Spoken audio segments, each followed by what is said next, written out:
Call this meeting of the Town Planning Board to order. If everyone would please rise, face the flag, pledge allegiance To the flag of the United States of America, and to the republic for which it stands, one nation, under God, indivisible, with liberty and justice for all. Thank you.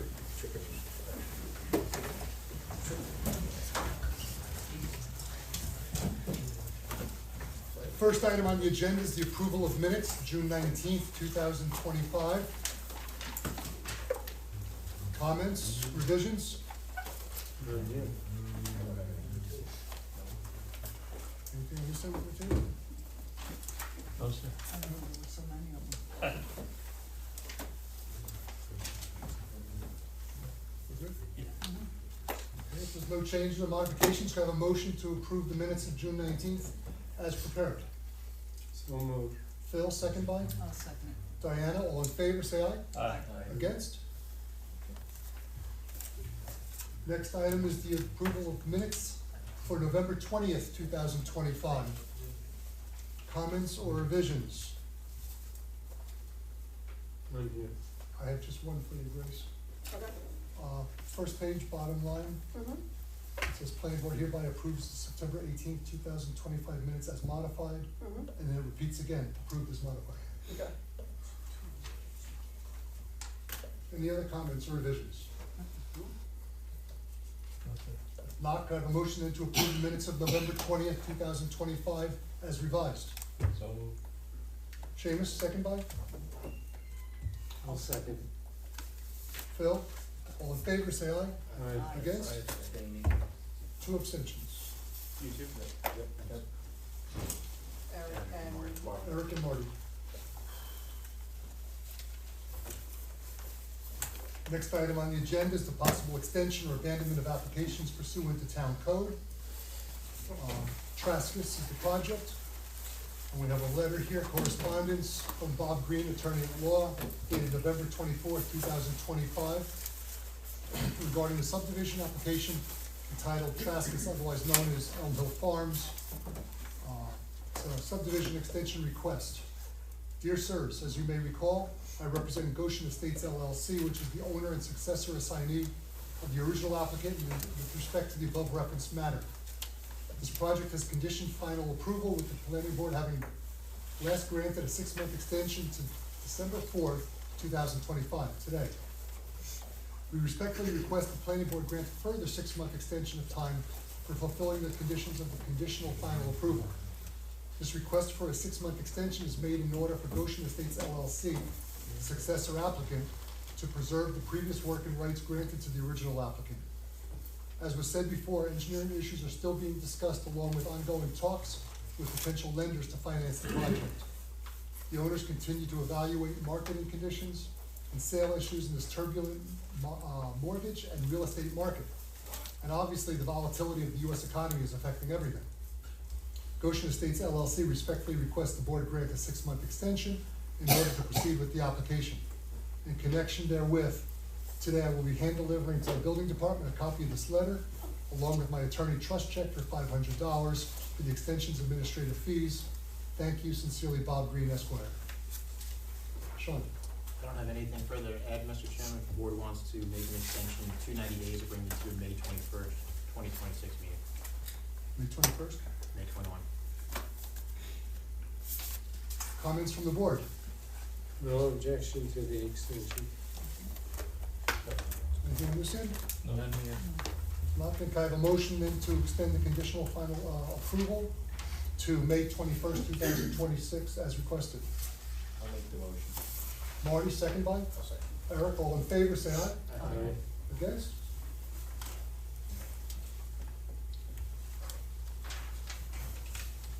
He'll be advised. Yes. Next item on the agenda is a public hearing for MC3 Ventures LLC, Hugh McKenzie, formerly known as 2639 17M Building, 920 Associates LLC, 12-1-54. It's an application for an amended site plan approval for an automobile retail and service business on .65 plus or minus acres along New York State Route 17M in an HC zone with an AQ6 overlay. And I have correspondence here.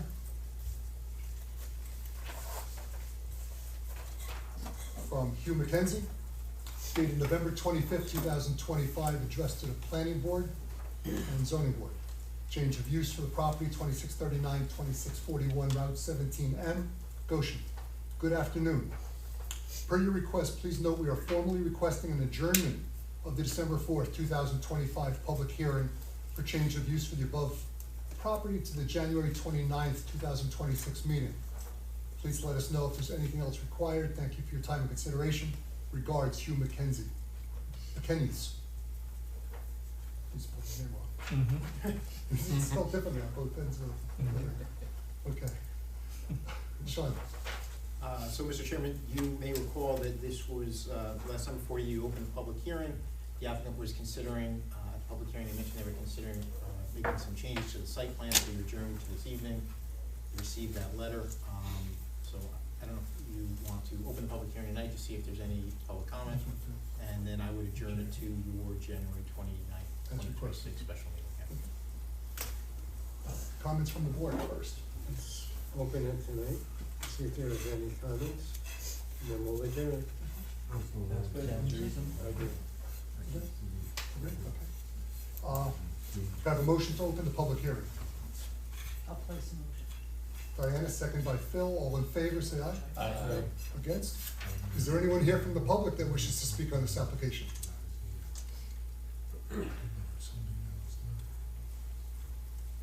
If not, could I have a motion to adjourn the public hearing until January 29th, 2026?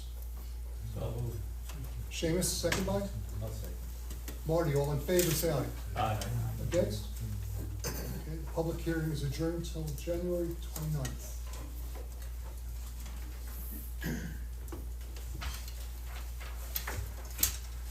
Next item on the agenda is Edward J. Lemke Drive Warehouse Offsite Improvements, 20-1-148 and 149.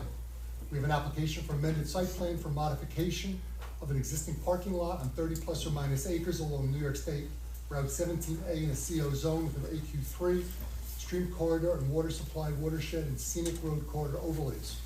We're here to consider a draft resolution. We did receive correspondence from the county, the GML response, which indicated it was a local determination. Ross, welcome. Good evening. Good evening.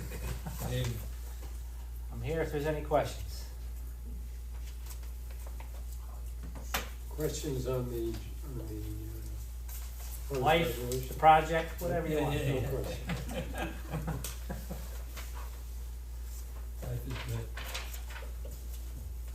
Mr. Chairman, I have a suggestion when you get to the resolution. Okay, we're just trying to.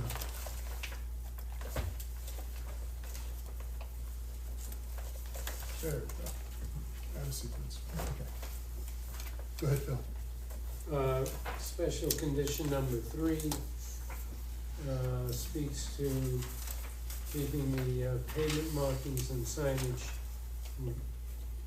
in good condition. And at the very end, it says, if they become worn, the applicant should replace the You markings. want a shall? It should be shall. Shall. And it should be done in a time period satisfactory to the building inspector.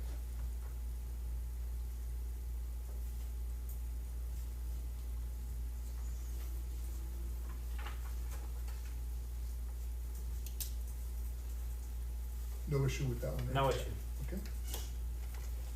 Any other comments or concerns with the wording? Mr. Chairman, I'd like to suggest something for the board's consideration, if that's all right. Please. So when the draft resolution was initially distributed back in, I think, the end of October, we had anticipated that the county wasn't gonna respond because it's such a small petition that they gave. So I recommend to you to replace the second paragraph on page 3 that begins with the planning board referred this application to the planning board received a general municipal laws, section 239 LN and report from Orange County Planning Department dated December 1st, 2025. The Orange County Planning Department determined that the application should be a local determination as the proposed action does not present any significant intermunicipal or countywide impact. That was my wording exactly. I thought it would be. Thank you. You're welcome. Any comments or concerns? I agree with that. None here. Any other concerns? Anything else in bold that we have to deal with? No. If there's no other concerns or issues or anything that needs to be changed, I have a motion then to approve the resolution of conditional approval minor amended site plan for Edward J. Lemke, Drive Warehouse Offsite Improvements, 478 Route 17A LLC, and 24 Edward J. Lemke Drive LLC as modified this evening. So moved. Phil, second by? I'll second. Seamus, all in favor, say aye. Aye. Against? Thank you very much. Congratulations. Thank you, sir. Good night.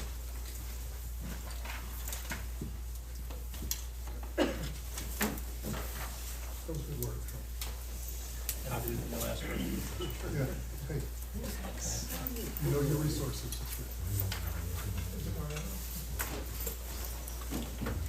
Next item on the agenda, Happy holidays, folks. Happy Thank you. holidays. 114 Hartley Road Battery Energy Storage Site, 12-1-2.3. We have an application for a subdivision amended site plan approval and special permit for a Tier 2 battery energy storage system on 31.2 plus or minus acres along Hartley Road in the CO zone with an AQ6 floodplain and ponding, street corridor and water supply watershed and battery energy storage overlay districts overlays. And we have an expanded Part 3 EAF to consider this evening. We're gonna use our down. 2 recusals. Marty and Frank. Okay, we need. Oh, we're gonna get it. Neil and Giovanni, you're up. Oh, you know. You're up. Yeah.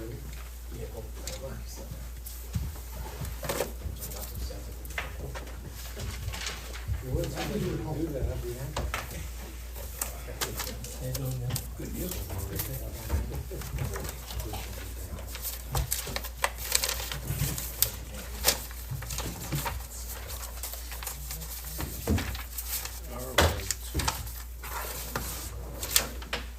Good evening.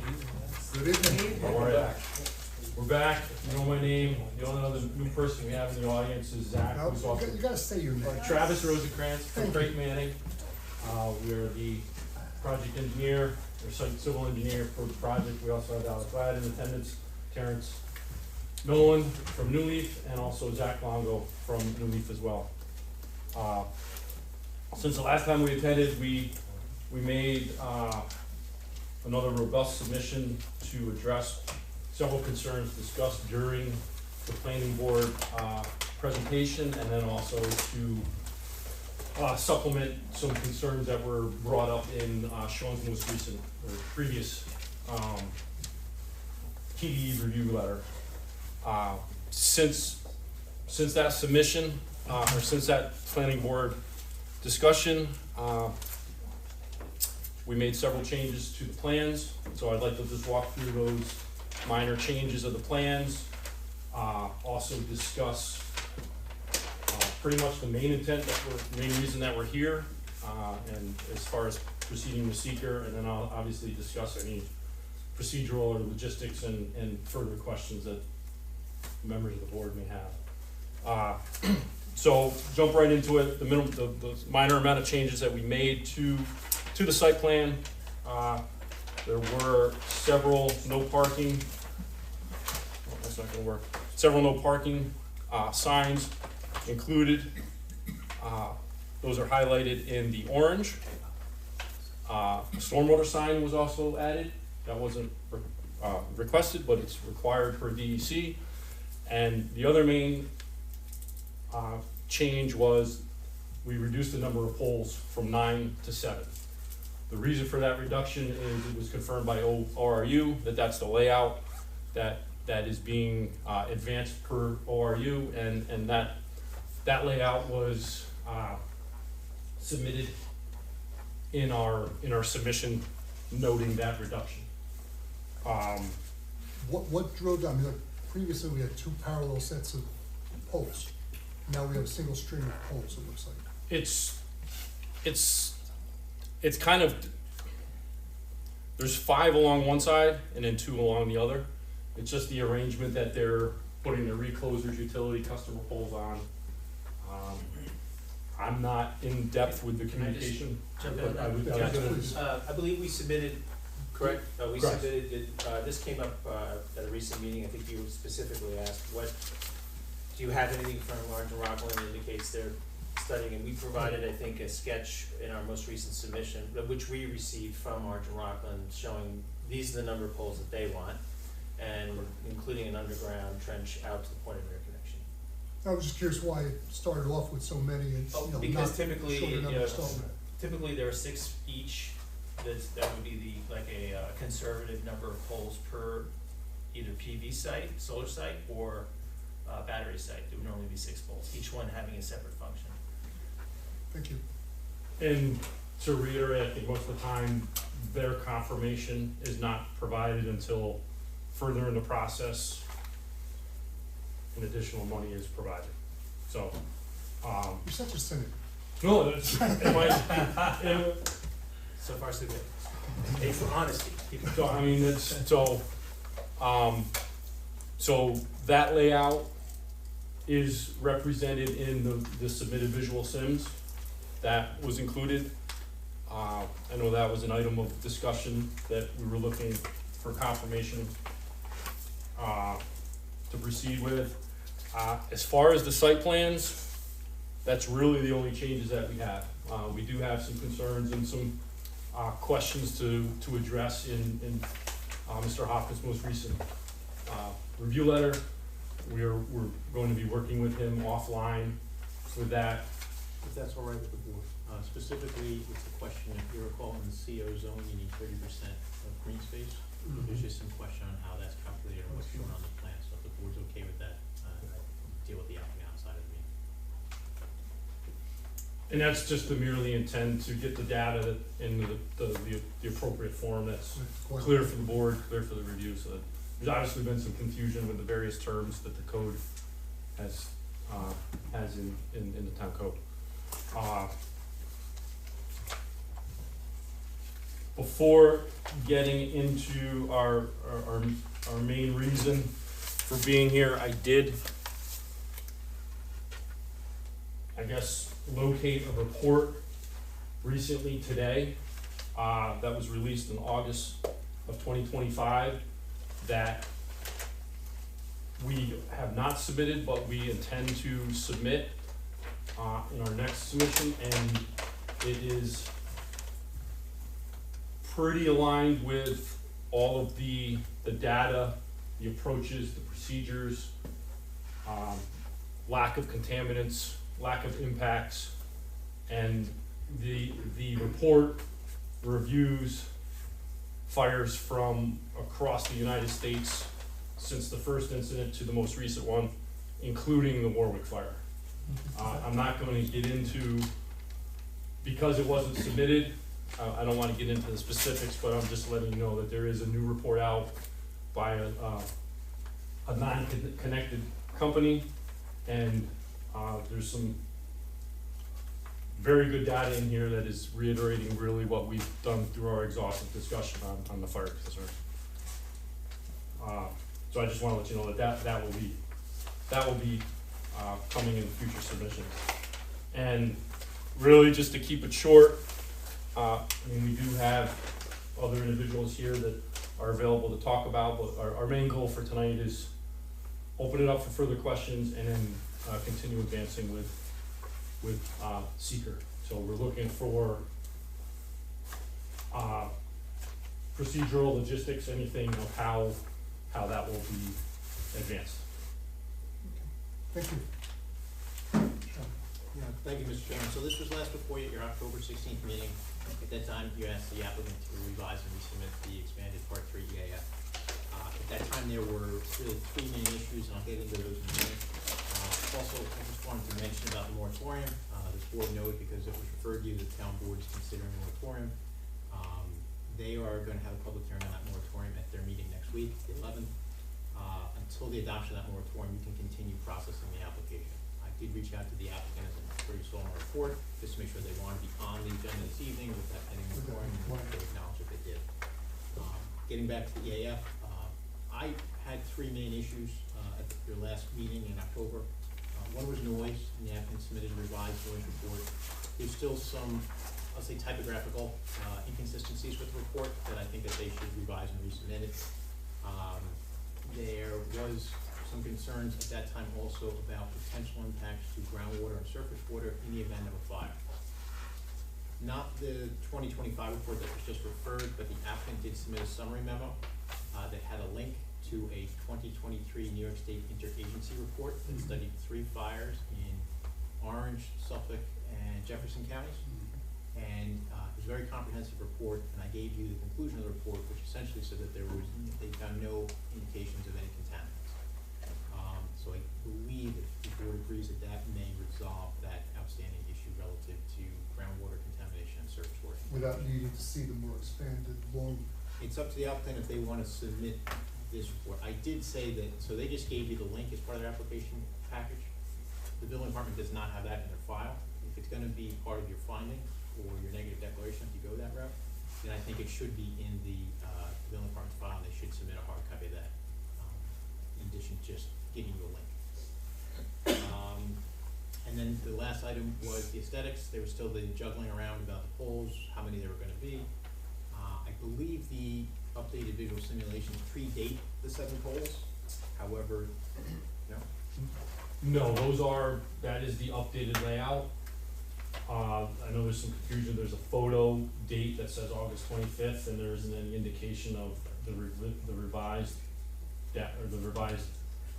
report, but they, according to, and I'll defer to Zach because he kinda led that, but that is the updated sim indicating the 7. the ones I see, April 2025, is that? that's the photo. That's the photo date, that has to be recorded. However, those were submitted before you had the confirmation from Arm and Rockland, so I don't know how Sarah's. Or unless you knew about that. We knew about that. We knew it, but What we we- had was a screenshot from them. We then followed up and said, can you submit a PDF showing the actual layout to us? And then we had that. No, what I'm saying is, this board received your photo renderings before you had that image from Arm and Rockland, as far as I can tell. So we submitted the visual sims after we had the image, which was a screenshot of a Gotcha. conversation, and then followed up with them and asked for the PDF submission. Okay, well, there you go. And, then what you have, and then, but This, it, this reflects the current design. yeah, so that really is for the board, but it, so again, the 3 issues are the noise report, soil and water and air, which indicated they provided that interagency report, as well as the potential aesthetic impacts.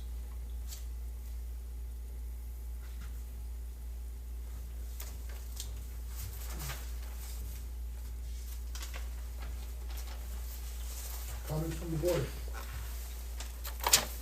Well, few things. I would like to see that report. I did read the report that Sean referred to, in regard to the This one, 3 fires.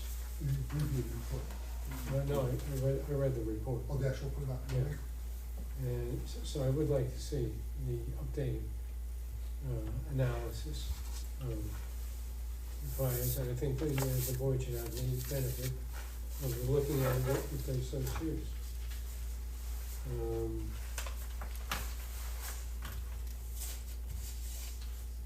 Can I ask for clarification on that?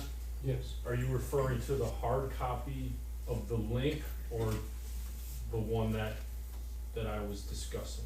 the one you were discussing, as I understand it, is very recent. Yes, August 21st. Okay. Yeah, okay. Right. Thank you. So I was just, surrounding the cabinets by chain link fencing. I am wondering, and I put it out to the board and the applicant at the same time,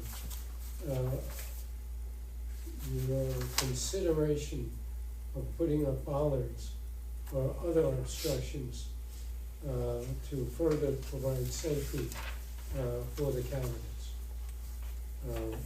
Truck can back up, instead of hitting the cabinets, it would hit the bollards. That's number one. In your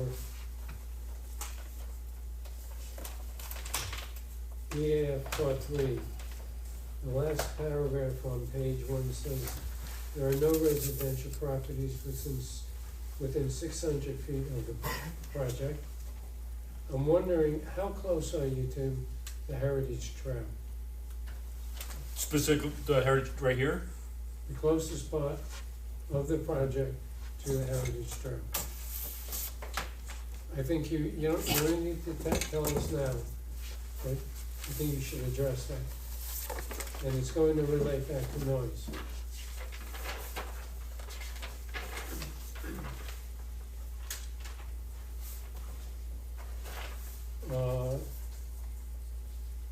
On page 2 of the executive report, it says that the best system is stated to be a remote, quote, remote installation, unquote. I think you need to explain that, since you're highlighting that. As to item 3D,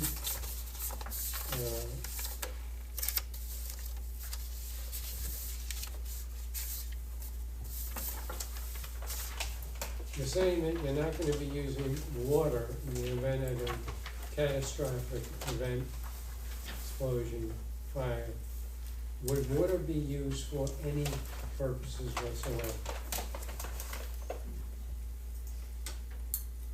I can address that. I mean, I'm not an engineer, but I can reflect the Sure. conversation we had with the fire department.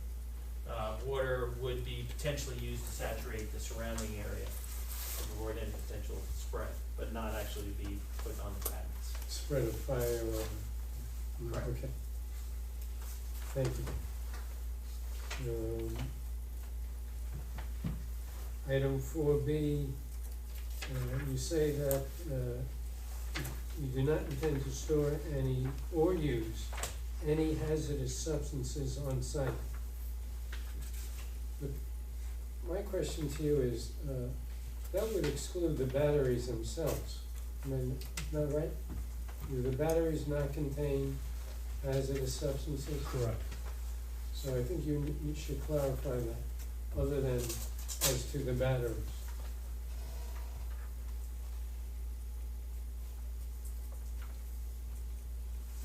You're going to say that the project will not release any hazardous substances that exceed the National Institute of Occupational Safety and Health. Towards the end, you say there will be no release of any hazardous substance without that qualifier. I think the EAF part 3 should be made consistent. So at the very end, you're saying there's going to be no risk of, no release of hazardous substances that exceed X, Y, and Z. I think you should say that at the end as well. As far as noise is concerned, GZA, Geo-Environmental, prepared a noise study. I'm wondering if you know, have they determined what the ambient noise level is? So Zach Longo, our civil engineer at Miliki, he can actually address those Please. related questions. Yeah, so they set up equipment on the site, took data over a series of days, and that's how they determined the ambient noise level. They set up equipment on the site that would replicate the operations. Yeah, so essentially, when they're operating during the day, it's picking up that ambient noise level or the baseline noise level, and that's what they determined as the baseline ambient level. Is that your understanding, Shane? No, you just said operating equipment. They just set the ambient noise based on the site as exists. Yeah, We don't replicate it. Yeah, there is no, I'm sorry. I apologize. I was saying we don't replicate it, we just simply take the reading. The existing ambient noise, Yeah, correct. okay. Was TAM in operation at the time? Yes. Yes.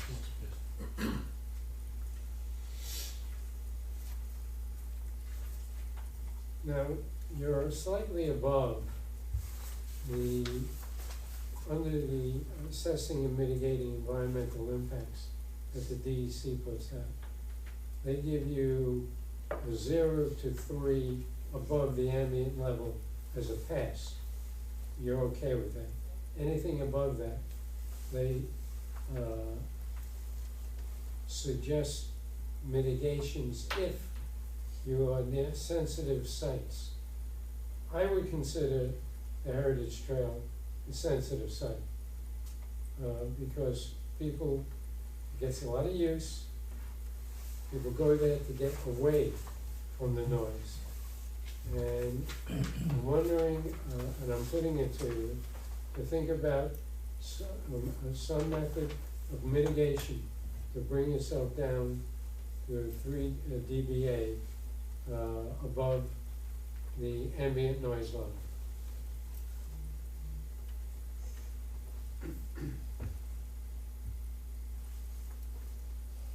You briefly discussed, I frankly, I don't remember where, but it's towards the end, that in regard to the variances, you discussed very briefly the 5-factor test, and you conclude that you're gonna pass the test. I think you should qualify that in your opinion, you're going to pass the test.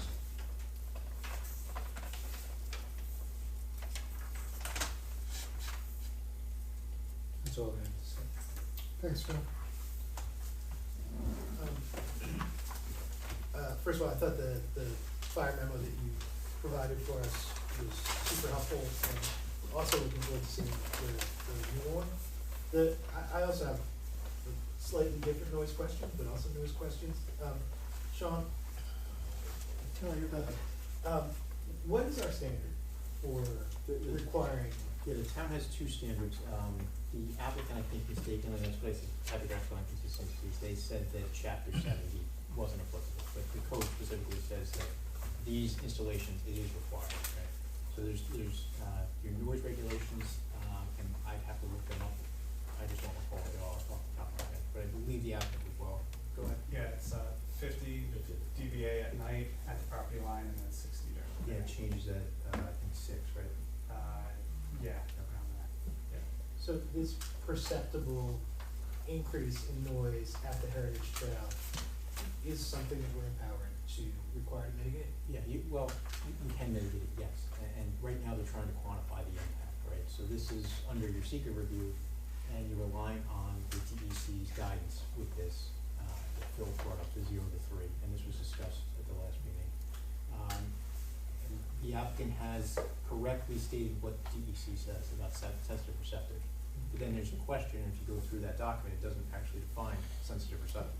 Yeah. Right, so in my comments, I had suggested the applicant, that they find a definition for that. I would think that somewhere, that policies have been in existence for over 20 years, somewhere, at some point, the DEC has clarified what sensitive receptors are.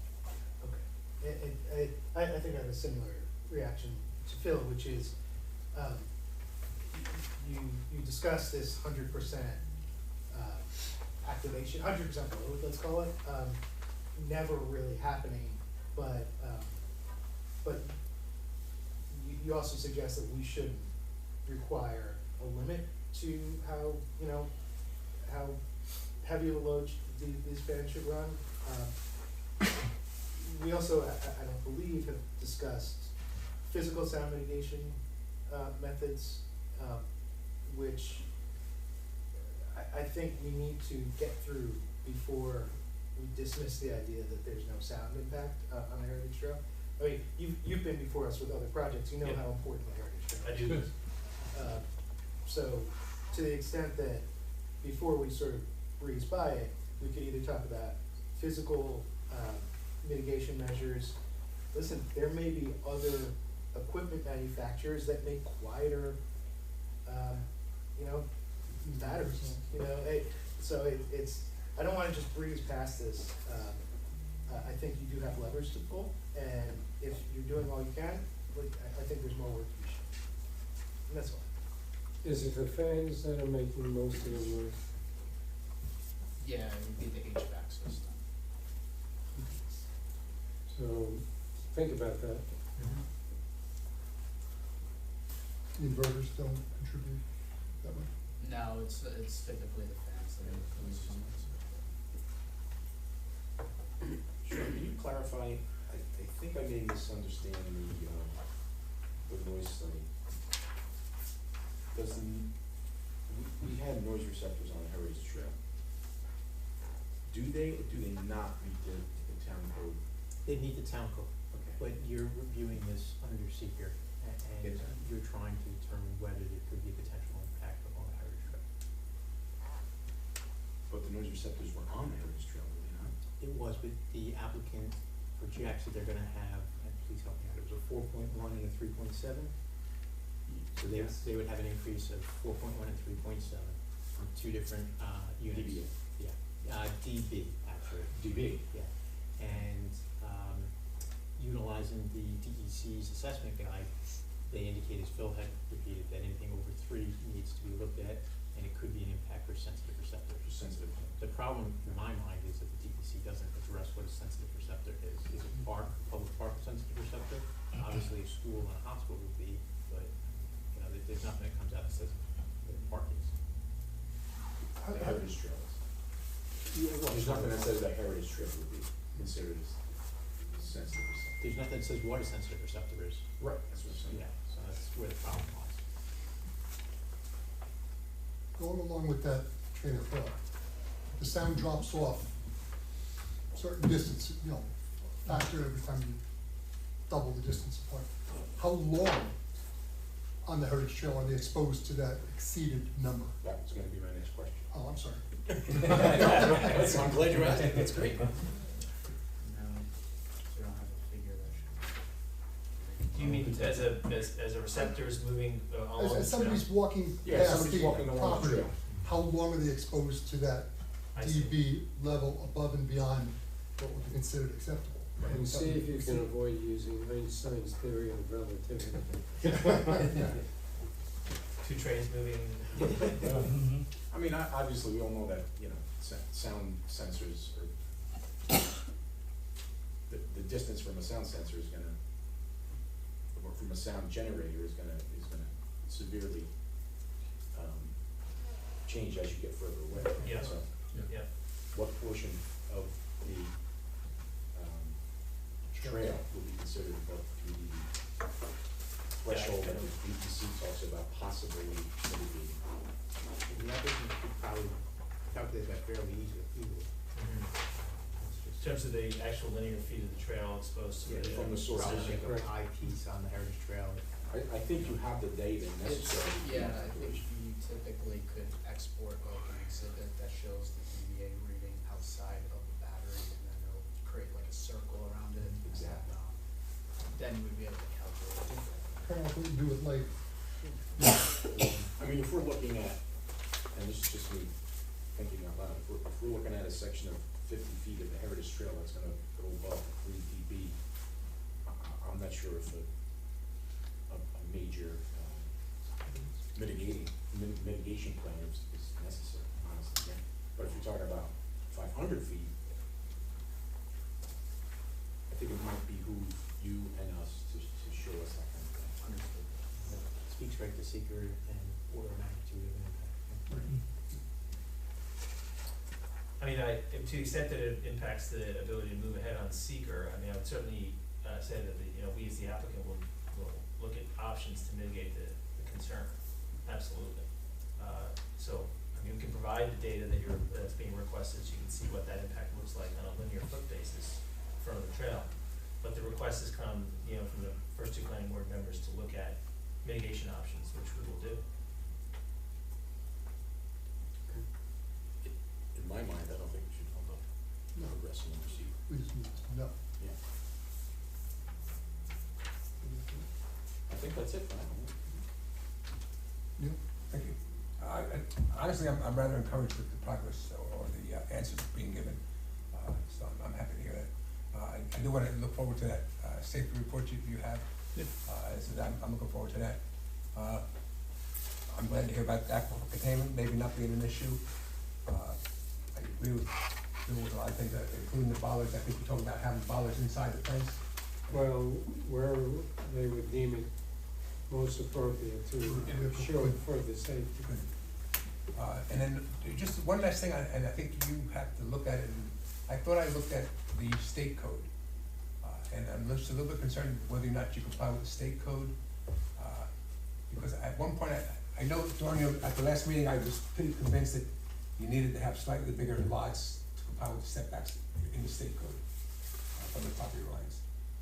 Please look at that, because it'd be a shame if you got it through us, then had to go to the state for a variance, or try to get a variance from the state.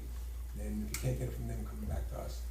So I just assume that have that taken care of from your point of view.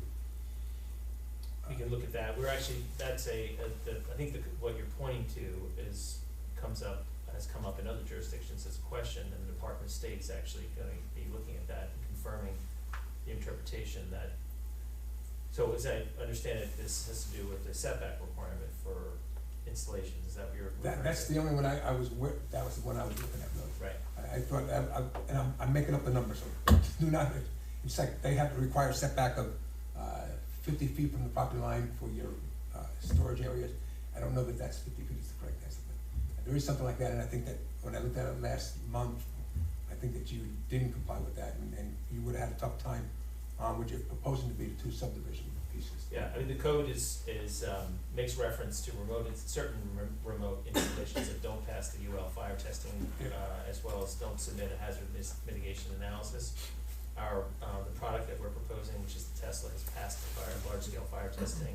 We've submitted a hazardous mitigation analysis. So, and in fact, we've engaged the firm that was involved, no longer, but was involved in writing the code. So and also having permitted in New York City in far more constrained environments.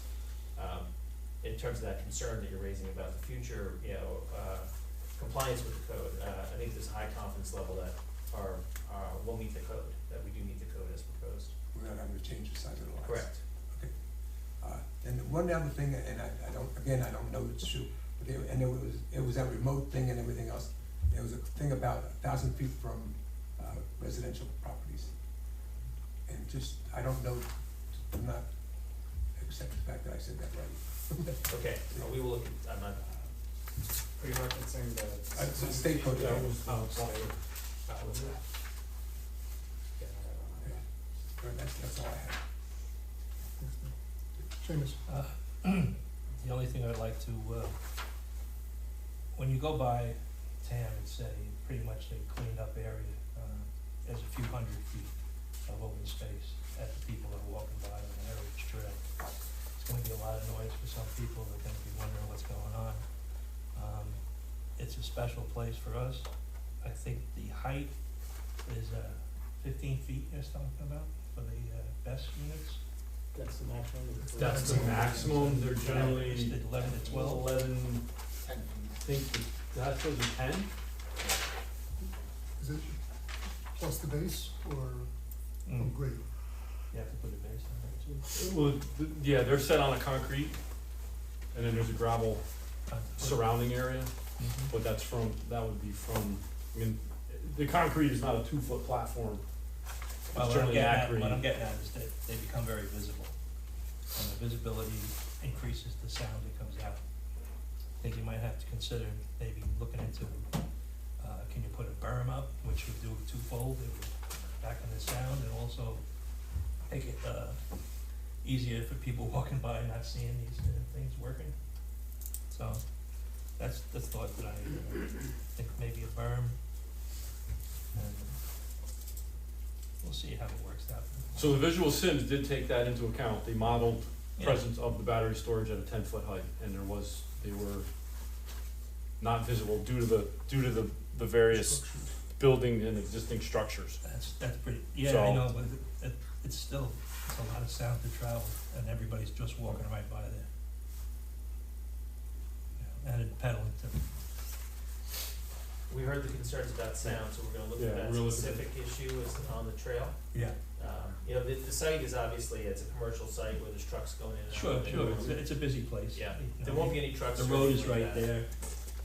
But the request has come to look at the trail specifically, and we'll do that.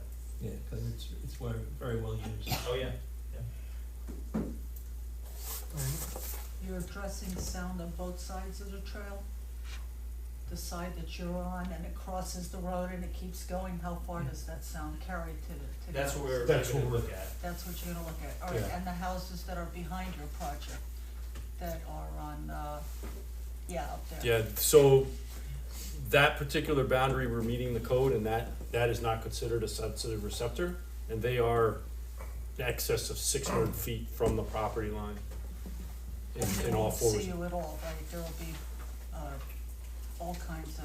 Visual, that is a restricted, I don't know if it's, I'd have to look back, but I don't think, whether it's a conservation easement or restricted, it's owned by ORU, and that's restricted, So it can't be. yeah, so that will not be developed. Okay, So I think it was, I don't have the project narrative on me, but it's in excess of 600 feet from the property boundary. okay. That's it. Which brings us back to you, Sean. So it goes to the applicant a little bit, indicating that you're going to be providing some additional work on the Heritage Trail with regard to noise and whatnot. So when you see that coming back in, I mean, that's a pretty quick, Yeah, I'll have to touch base with our consultant on that, because we'll have to create the figures as well, to determine, the length of impact along the Heritage Trail as well. I don't see that taking more than a week or so in order to do.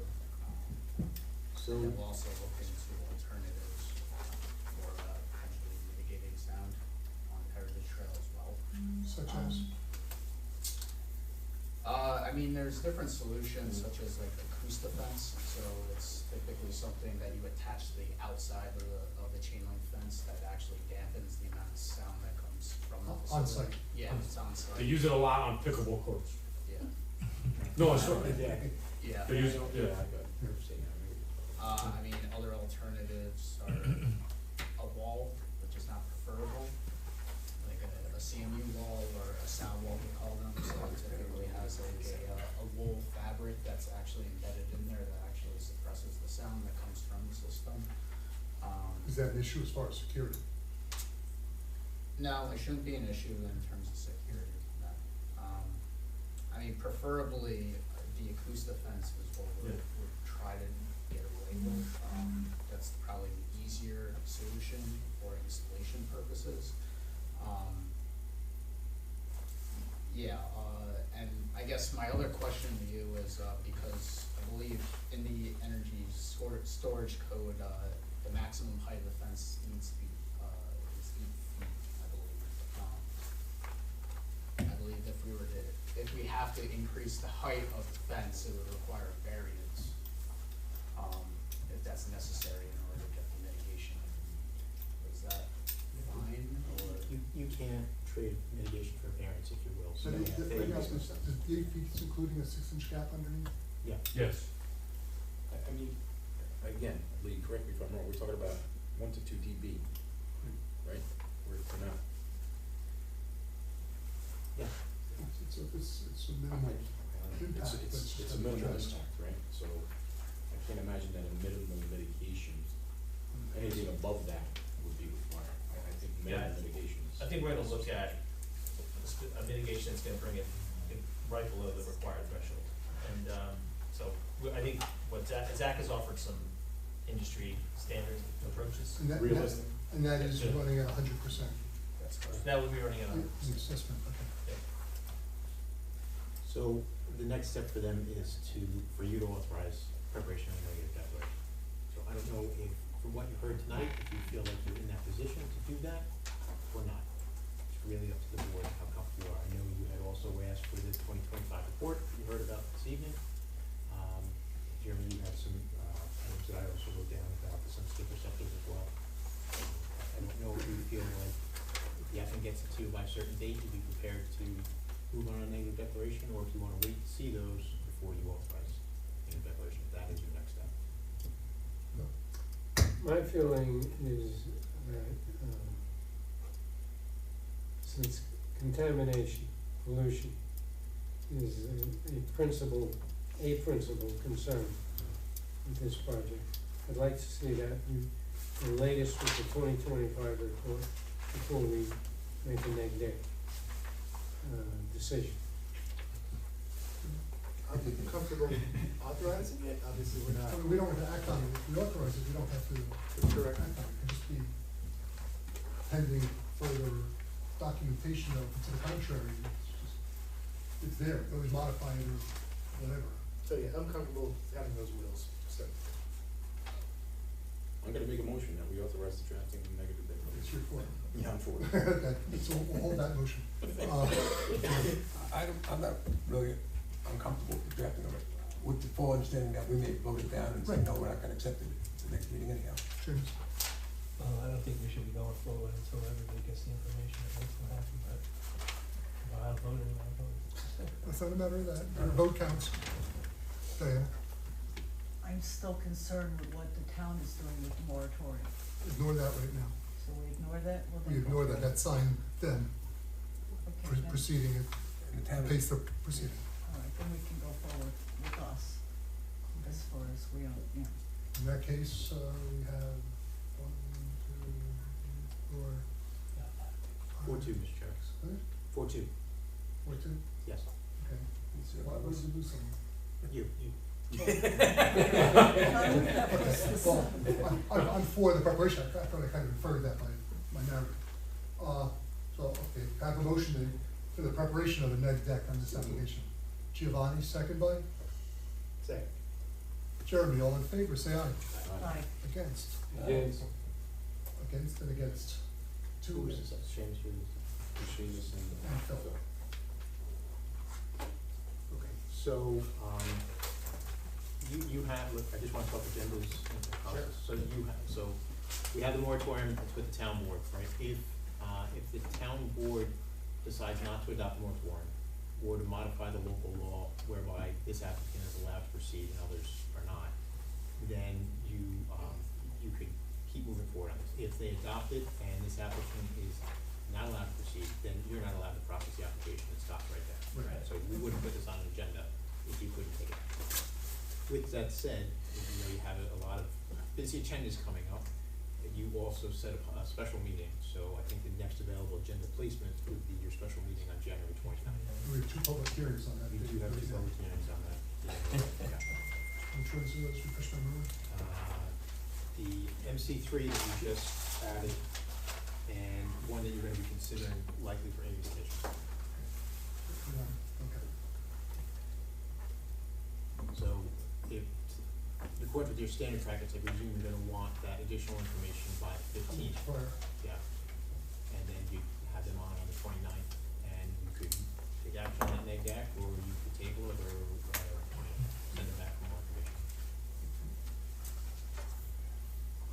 29th, I'm comfortable with that. January, that was? January 29th. 2026. Time flies when you're having fun. So the 15th, you guys can make that submission? Okay, good.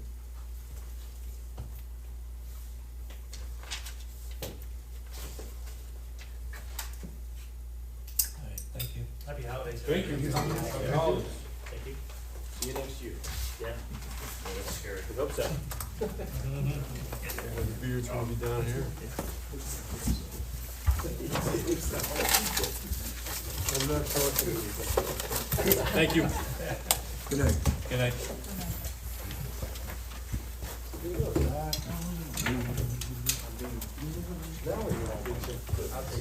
I'm sorry.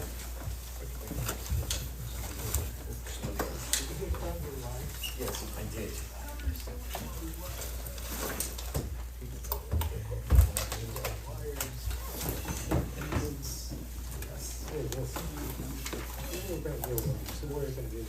Thank you.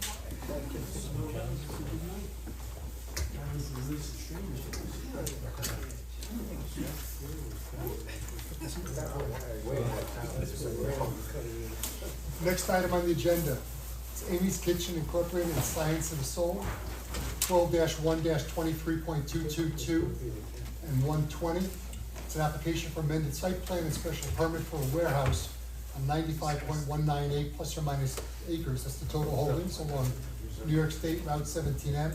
River Road and Hartley Road, I District and AQ3, AQ6, floodplain and ponding area, street corridor, and water supply watershed overlays.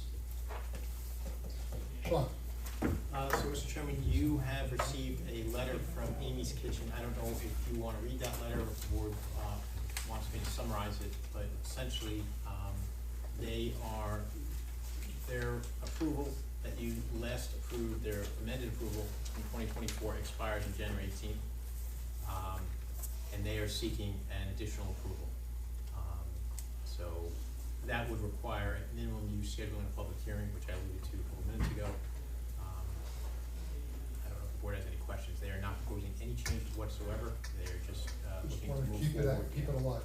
That's correct, yeah, and it's all connected with the investment they've made, including the upgrades to 17, the water lines, the work on site, the bridge over the Wallkill, for a potential future buyer.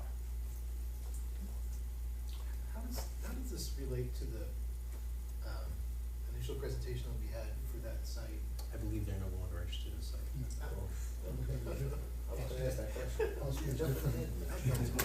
I don't know specifically, but I don't think they could come to terms. That was the 101 River. Yeah, 101 River. Yeah. So, we'll throw that in.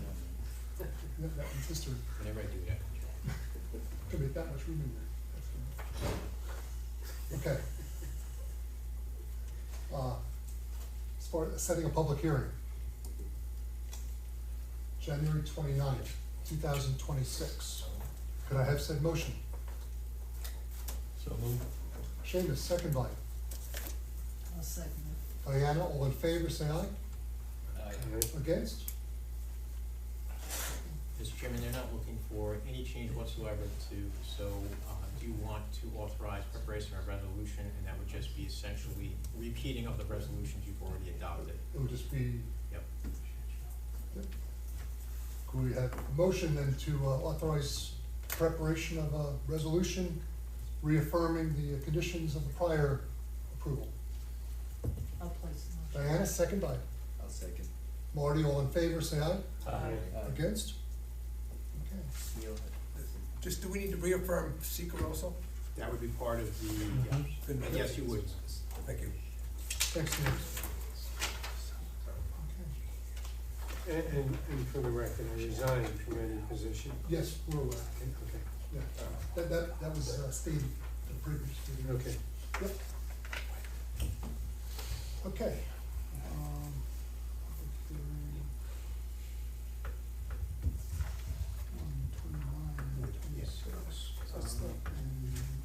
Is that cool?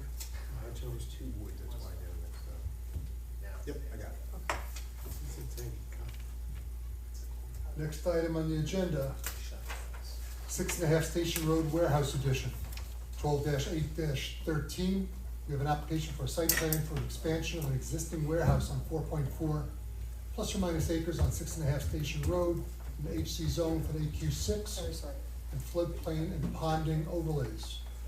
And the issue of secret lead agency is the topic of tonight's conversation. Sean? Thank you, Mr. Chairman. So, you may recall, a couple of years ago, this board issued site plan approval to convert Orange Hollow into a small warehouse. The applicant is looking for a 8,700 square foot addition to that warehouse, and they need a variance. So they first applied to the ZBA. The ZBA at their meeting of November 18th commenced seeker. It's a coordinated review. This board would be involved in that application, but it has not yet come here. So you have received a lead agency notice, and it's your determination whether you want to consent to the ZBA being lead agency, or if you want to object, and you could be the lead agency as you typically are for these types of matters. Phil? Well, since we ordinarily would handle lead agency positions and concerns relating to lead agency, and they don't, meaning the ZBA Right. doesn't, I think we're in a better position and more experienced position to be the lead agent, and it would be my suggestion, which obviously you don't need to follow, But it would be my suggestion that we object to they assuming lead agency and that we negotiate, discuss, and reach a position where we are the lead agency. To this application. Mr. Chairman, if I could, just to finish that off, and I don't think it's gonna come to this, but what would happen is if you do object, they would get your objection, and they could either consent or they could, stand their ground. Right, right. If they stand where they are and they also wanna be the lead agency, it would actually go to the DEC for determination. Right, determination. The commission. I don't expect that to happen. Just for clarification on this application, we keep saying a warehouse addition, I mean, they're doing packaging there, I think, from what I understand, repackaging pharmaceuticals or drugs and stuff, Yeah, vitamins. vitamins. Yeah. Is that still considered a warehouse, or is that light manufacturing? I'd have to look at what they're doing, that's the first time I've heard that they're doing something other than warehousing, but if it is something different, and Frank makes a determination that it falls into a different use category, you would also be considering a change of use. Back to the lead agency, Jeremy. I'm compelled by Phil's. Yes. I agree with Phil. Okay, so we have 34, yeah. Yeah, I think we would be better suited to be a lead agency. Unanimously, we feel we should be the lead agency. Okay, so if I can get a motion in that regard, We need a motion. So, Eric, second by Second. Seamus, all in favor, say aye. Aye. Against?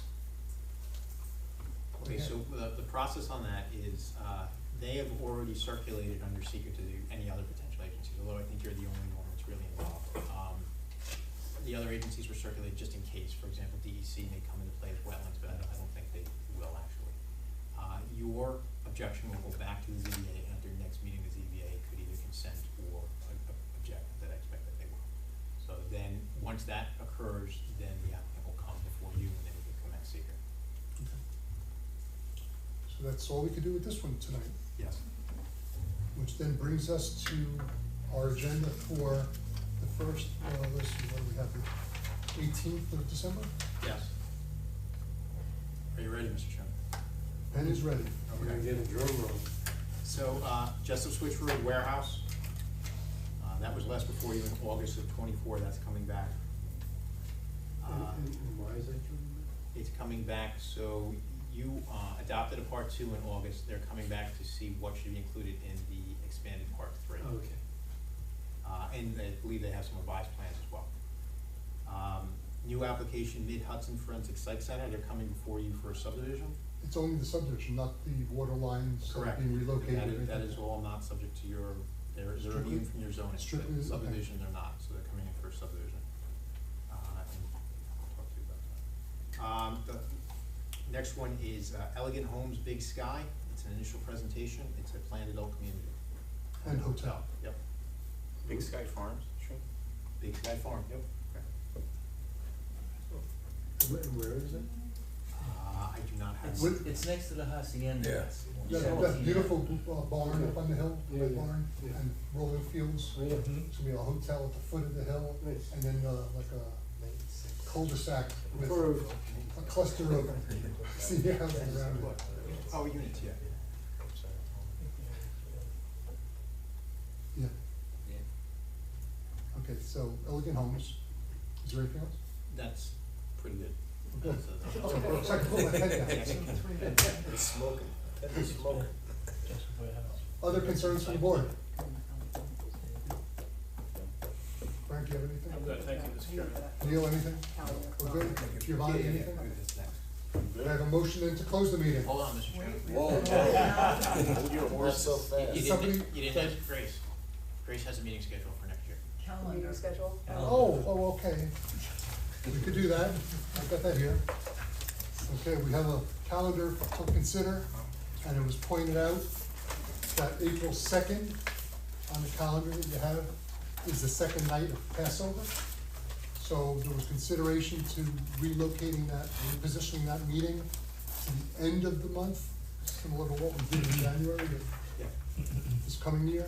It's Just so we still have our two meetings, It's also Holy Thursday, Mr. Chairman. And Holy Thursday. and Holy Thursday. Yeah. Any issues with that? So we're gonna change it to We when? would move it to April 30th. April So second, we strike So we'd have a meeting on the April 16th and the 2nd. 30th. There would be no second. We strike it. We Yeah, strike yeah, the you second. just wouldn't schedule it at all. Yeah, The 16th and the It would be the 16th and the 30th. right. Any issues? Not, could I have a motion then to accept this calendar for 2026 with the revision made? So move. Seamus, second by? I'll second. Diana, all in favor, say aye. Aye. Against? That works for you, Grace? All set? Now could I have a motion to close the meeting? Sorry. I'll make the motion. Marty, second by? I'll second. Diana, all in favor, say aye. Aye. Against? Have a good night.